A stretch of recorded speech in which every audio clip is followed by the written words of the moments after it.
গাজায় ইসরায়েলি হামলা ও বেসামরিক নাগরিকদের নির্বিচারে হত্যাযজ্ঞের প্রতিবাদে আমেরিকা বিক্ষোভ মিছিল ও র্যালি করেছে বাংলাদেশি প্রবাসীরা। এ সময় বিক্ষুব্ধ জনতারা অবিলম্বে যুদ্ধবন্ধের দাবি জানান। বিস্তারিত থাকছে ডেস্ক রিপোর্টে।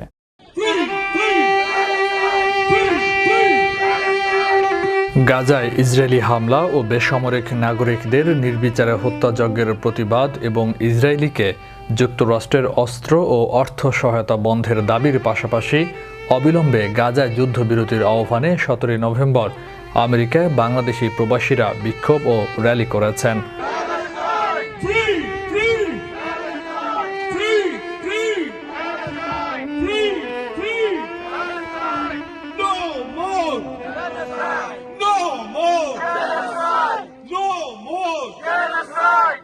জুমার নামাজ শেষে প্রায় সকল মসজিদ থেকেই মুসল্লিরা র্যালিতে অংশগ্রহণ করেন। বক্তারা প্রেসিডেন্ট বাইডেনের প্রতি আহ্বান জানিয়েছেন, জনগণের ট্যাক্সের অর্থ যেন ফিলিস্তিনের নিরীহ মানুষের হত্যার জন্য ইসরায়েলিদের প্রদান করা না হয়। বক্তারা উল্লেখ করেন, হামাস নির্মূলের অজুহাতে মূলত ফিলিস্তিনিদের নিশ্চিহ্ন করার ফাঁদ পেতেছে ইসরায়েল। এই ফাঁদে বাইডেনের পা দেয়া উচিত হয়নি। And from our money they are giving them, they are supporting them, and our tax money they are sending them. That's why we want to stop this, and we want to say no, our money you cannot support with our money to the killing the innocent people. That's why it is our duty now, everybody's duty.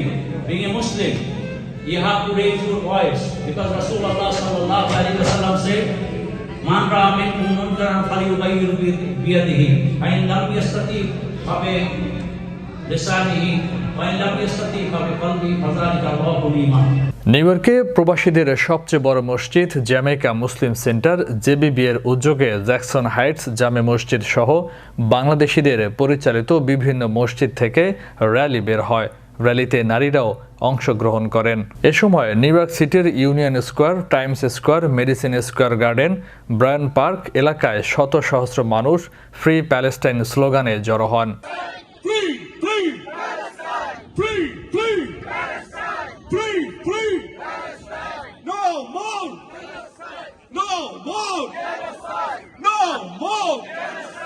পাশাপাশি নিরীহ ফিলিস্তিনিদের হত্যায় ইসরায়েলের পক্ষে দাঁড়ানোর জন্য president Biden, new ইয়র্কের state governor Kathy ওকুল এবং সিটি মেয়র এরিক অ্যাডামসের সমালোচনা করেন। গত কয়েকদিনের মতো এদিনও বেশ কিছু বিক্ষোভকারী নিউ ইয়র্ক টাইমস অফিসের সামনে গিয়ে ফিলিস্তিনের প্রকৃত তথ্য উপস্থাপনের দাবি জানান। উল্লেখ্য, Washington DC, new jersey, Pennsylvania, Los Angeles, Texas, Michigan প্রভৃতি স্থানেও হাজার হাজার মানুষ রাজপথে মিছিল করেন বাইডেন প্রশাসনকে ইসরায়েলের পক্ষ ত্যাগের দাবিতে। New York congresswoman Grace ম্যাংয়ের অফিসের সামনে গায়বানা জানাজা নামাজে অংশ নেন বিপুল সংখ্যক প্রবাসী সহ মধ্যপ্রাচ্যের বিভিন্ন দেশের লোকজন।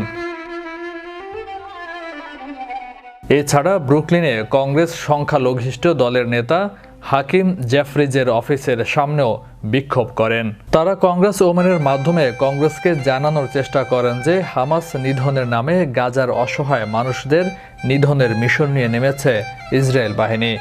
যুক্তরাষ্ট্রের সেরা কলেজ, ভার্সিটির শিক্ষার্থীরাও ফিলিস্তিনের পক্ষে লাগাতার বিক্ষোভ কর্মসূচি চালাচ্ছেন গত 1.5 সপ্তাহ যাবৎ। ফয়সাল মাহমুদ, বিশ্ব বাংলা 24 নিউজ ডেস্ক।